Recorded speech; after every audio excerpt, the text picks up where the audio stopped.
I don't know what else to do. I voted 14 times to open up government. I can't change the election. President Trump was duly elected President of the United States. He was, in a free election. And the American people spoke. And some of my colleagues are upset about that. In fact, they hate the president so much, they've shut down government.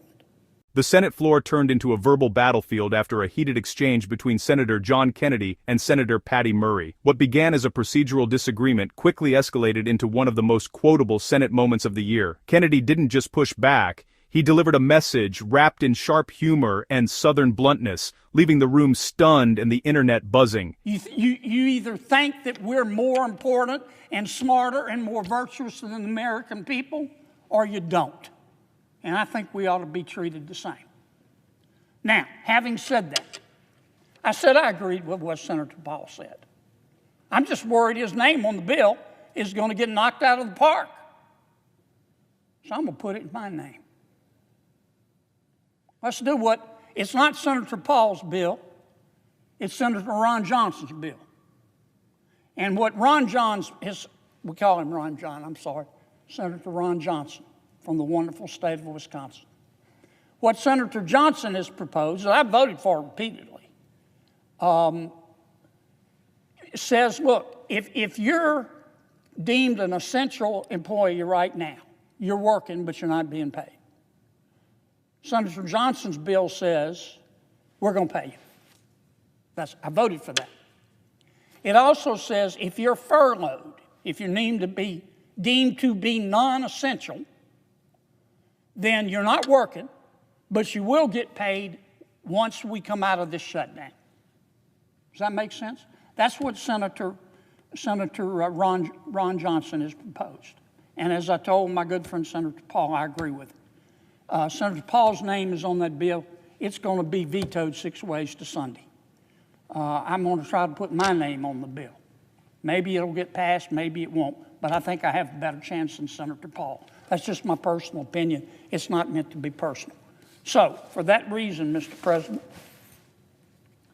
I tried a third way. It's not my preferred way, but we got to get out of this mess. I ask unanimous consent that the Senate proceed to the immediate consideration of calendar number 191 S302, which, as I've indicated, Mr. President, I think we've got a chance to pass the House with it, and I really don't think President Trump will veto it if I explain to him it's Senator Ron Johnson's bill.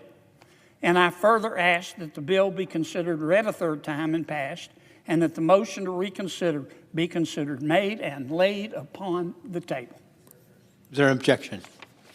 Mr. President. Chair recognizes the senator from Washington. Thank you, Mr. President. Reserving the right to object, let me just say this. We should make sure that every federal worker gets the paycheck that they are owed. And the right way to do that is for Republicans to finally join us and get serious about passing a bipartisan CR so we do reopen the government and prevent health care costs from exploding. Instead, the bill that the senator from Louisiana is asking for unanimous consent for actually lets Donald Trump and Russ Vought decide who they want to pay during a shutdown, and that will allow them to stiff everyone else. President Trump has said he will only pay the people he wants to. He literally said, and I quote, "We're going to take care of our people. There are some people who really don't deserve to be taken care of, and we'll take care of them in a different way," unquote. This bill would actually let Trump do exactly that.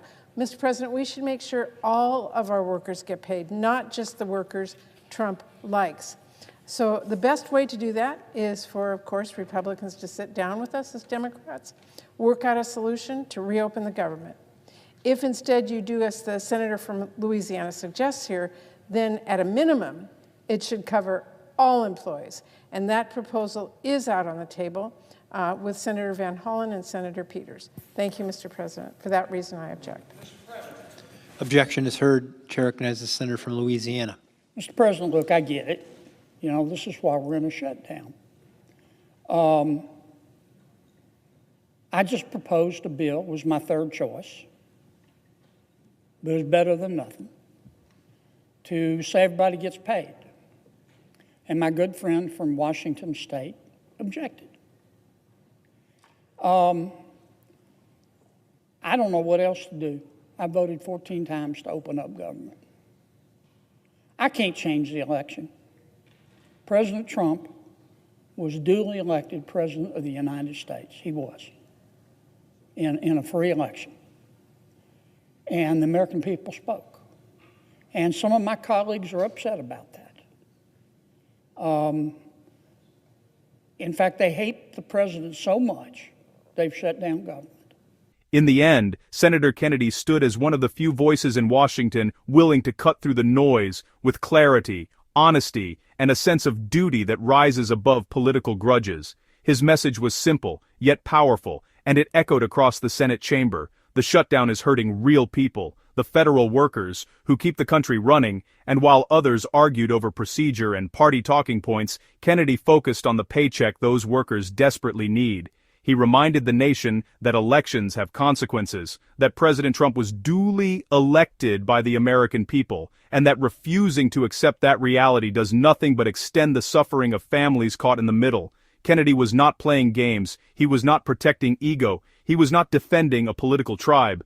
He was trying, for the 14th time, to reopen government and get money into the hands of workers who earned it. Kennedy's frustration was not reckless, it was relatable. When he told his colleagues to drink a big old cold tall glass of get over it, he was not insulting them, he was urging them to rise above emotion, return to reason, and do the job their voters entrusted them with. He spoke for millions of Americans who are tired of seeing political theater take precedence over real solutions. Whether one agrees with his style or not, Kennedy's focus remained on fairness, on responsibility, and on moving the country forward.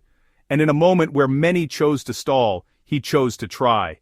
That effort, that persistence, and that willingness to say what others will not, is exactly why his voice continues to resonate far beyond the Senate floor.